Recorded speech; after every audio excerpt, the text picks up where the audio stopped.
टक्कै गाजर काटेर होइन टक टक टक मेरो दाजुले चाहिँ प्याज काट्दै है टक टक टक टक टक चाहिँ अब होटेलमा सेफहरूले काटेको भन्दा चाहिँ कम छैन है मजाले।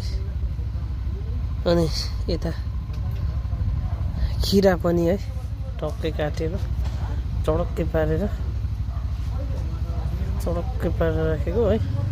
अनि अन्त मेरो छोराले चाहिँ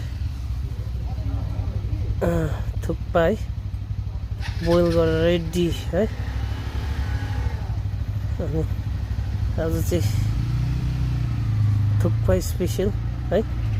अनि यहाँ चाहिँ म लाटाले जस्तो धनिया केलाउँदै है। अनि हेर्नु लाटाले जस्तो धनिया केलाउँदै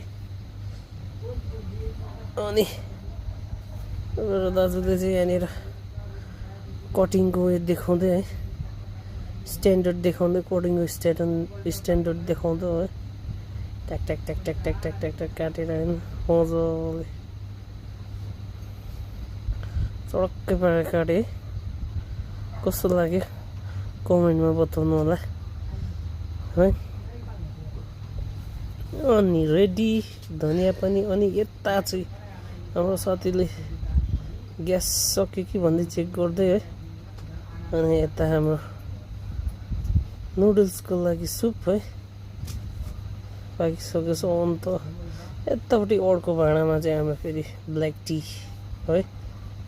अनि यसरी नै चडक्कै सबै थोक रेडी छ हाम्रो टेबलमा है।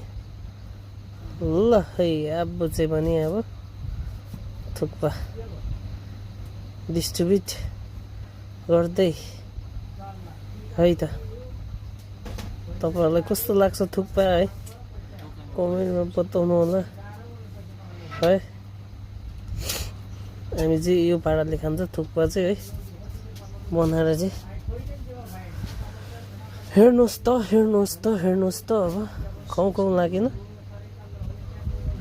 खाउँ लागेन है। कस्तो लाग्यो कमेन्टमा बताउनु होला है। अनि हामी चाहिँ अब थुक्पा खाँदै है तपाईँहरूबाट बिदा लिन्छु। कस्तो लाग्छ कमेन्टमा बताइदिनु होला। By by.